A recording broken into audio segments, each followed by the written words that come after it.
What is Kapton tape and why do I use it? What do I use to uncouple cars? What program do I use to code Arduinos? What do I do with the existing lights on a DCC conversion of an old DC locomotive? I'm answering these questions and more today.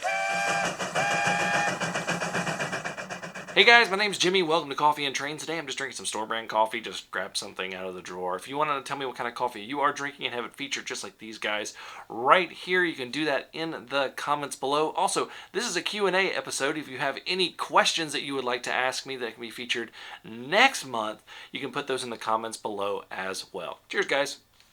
Let's jump right in with a question from Don Chilcutt. He asked, what is Kapton tape and how do I use it properly? Well, Kapton was invented in the 1960s by DuPont, and it's used in a lot of different things with electronics. It was really invented to be used in spacecraft. So what exactly makes it so great? Well, first of all, it's super thin, and it has very good dielectric and high thermal conductivity, and this makes it really, really good for electronics. Now, Kapton tape is tape made of Kapton, and it's extremely thin and very, very strong. And also, the glue that's on it does not ooze like traditional vinyl electrical tape. So it's really great for using in electronics. So, and it also, because it's super thin, you don't have to worry as much about clearance and putting things in. But one thing you don't want to do because of its high thermal conductivity is wrap a decoder in it.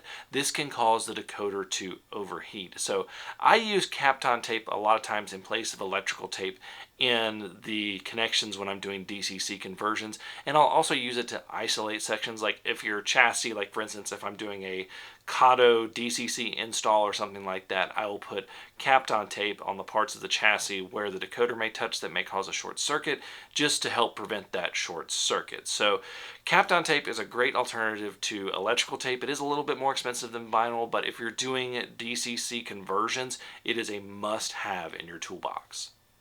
Phil Hampshire says that he has a Digitrax Zephyr that he is starting with, and there's a setting that will allow him to run a DCC locomotive on a DC layout. But he's heard that it can do a lot of damage to his DCC locomotive. What is your opinion? Well, I went and I made sure I looked through the Digitrax Zephyr manual when answering this question and all this kind of stuff to make sure that I got this right. But everything that I'm looking with the Digitrax Zephyr manual, because I've never actually had one, but I've had similar systems, and basically they all have a very similar setting where you can run a DC locomotive on a DCC layout. And what you have to do in the case of the Zephyr is type in address 0000, and that will control the DC locomotive, and it has a decent amount of functionality with it. Now, one thing that Digitrax does recommend, and this is something that I also recommend, is to not let your locomotive sit idle if it's a DC locomotive on a DCC layout, because that's what can damage your DC locomotive. Can get damaged if it left sitting idle on a DCC layout. And this is because the constant voltage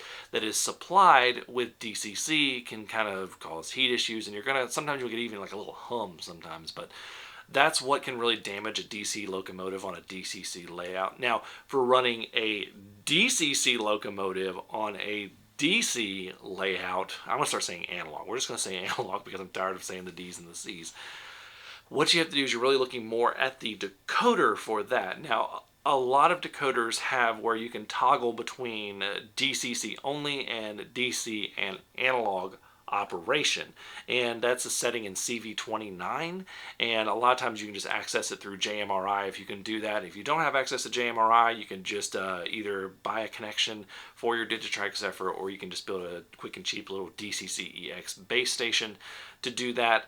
But what you can do is you just adjust that to where it can run in DC and analog operation on CV29. It's an option in JMRI, and you can do that. But some people have said that they have issues with the locomotive when they have it on that setting, so people will opt to only have the locomotive in DCC only mode. So it's really up to you. So to sum it up, a DCC system most DCC systems can run a DC locomotive, but if you leave it on there for a longer period of time, it could damage your DC locomotive. And you can run a DCC locomotive on an analog layout so long as it has that dual operation setting available and set. Othmar Brunner, he asked, how do I uncouple in N-Scale without having to manually lift the cars? Well, if you're doing it in the States or anywhere that uses knuckle couplers, you can just use a bamboo skewer. And these are really great uncoupling tools. I think Ron's Trains and Things just did a YouTube short on how awesome these are. These are truly fantastic, cheapo little great tools for uncoupling. And I'll actually show you how easy this is. So I got a car right here. I'm going to put another car. These both have knuckle couplers. Make sure they're all coupled up right there. All you gotta do is go in right here, do a little bit of a twist, and if it doesn't get stuck, and you're uncoupled. It's really that simple. So bamboo skewers are a great way to do uncoupling with N-Scale, and I'm pretty sure they'll work with HO scale too.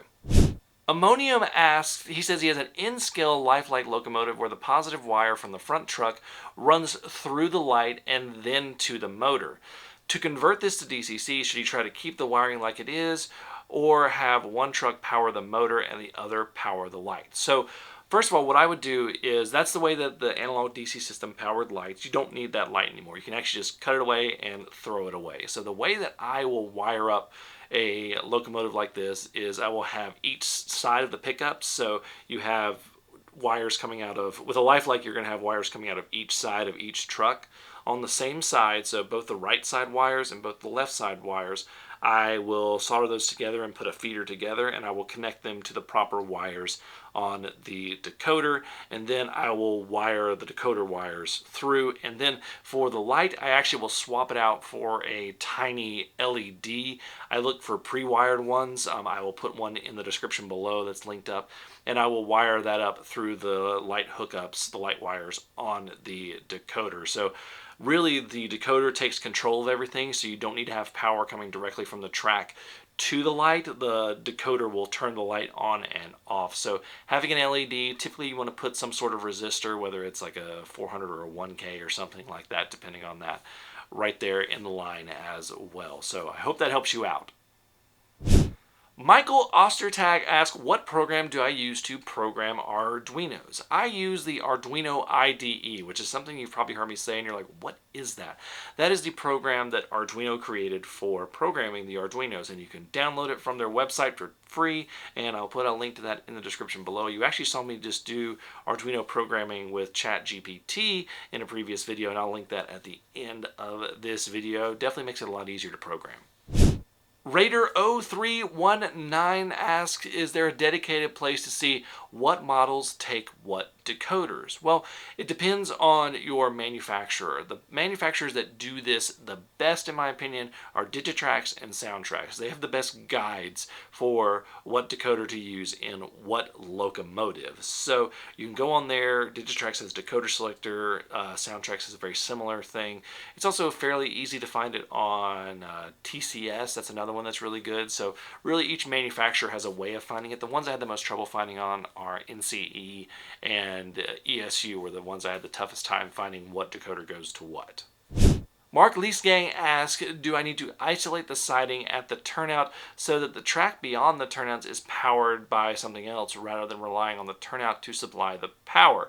Well, I actually do wire up my turnouts that way with, I do Kato unit tracks, so I use the insulated unijoiners, and then I just put a feeder connecting it to the siding as well. So I'll have a feeder going to the track right there where the main line on each side of the turnout, and then I'll also have a feeder going to the siding as well. So I insulate it. It's not something you absolutely have to do, but it's going to give you more solid electrical connection to do that. Dennis Edgar has a question about power supplies for our Arduinos. He says he has a wall wart, that's the big plugs that go on the wall, that delivers 6.1 volts DCC or DC. God, a lot of D's and C's in this episode. Will this be okay for the system in question, which was just a standard Arduino program, not a DCC system?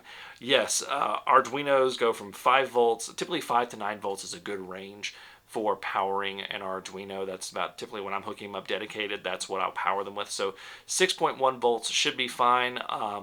You really don't want to go over 2 amps, but I'd really just stick around. I would look at the amps and see if it's like 1 amp or something like that, and that's what I would power it with. Glenn Power Williams asked how to incorporate a modern commuter service into a model railway, and it's something that has interested him. Well, I've actually not done one, but 2 videos where I did have this as part of the operations, and I'm going to link them at the end of this video. And one involved using the Chicago 400 Kato commuter train set, and then one involved using an old RDC running from the town to an industrial area. So it's 2 different examples of running commuter rail in a model railroad.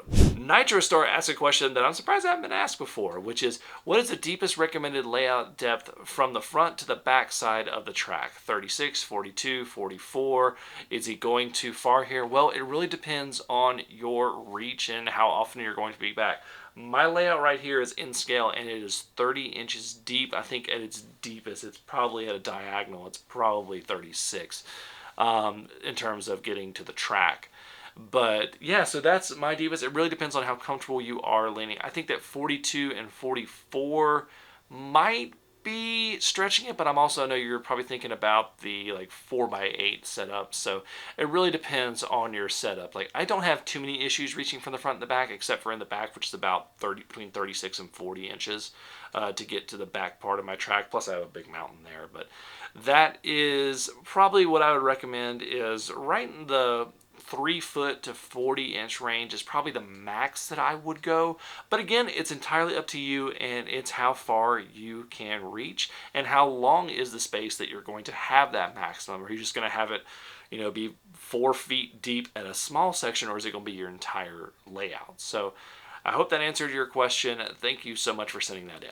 A lot of questions today, and some of them actually had answers that were in previous videos, so make sure that you're subscribed so that you can see some of those videos and get some answers to your questions. Thank you all so much for watching. If you have a question, don't forget to put it in the comments below. Until next time, I'm Jimmy from the DIY and Digital. Stay safe, be kind, drink some coffee, and happy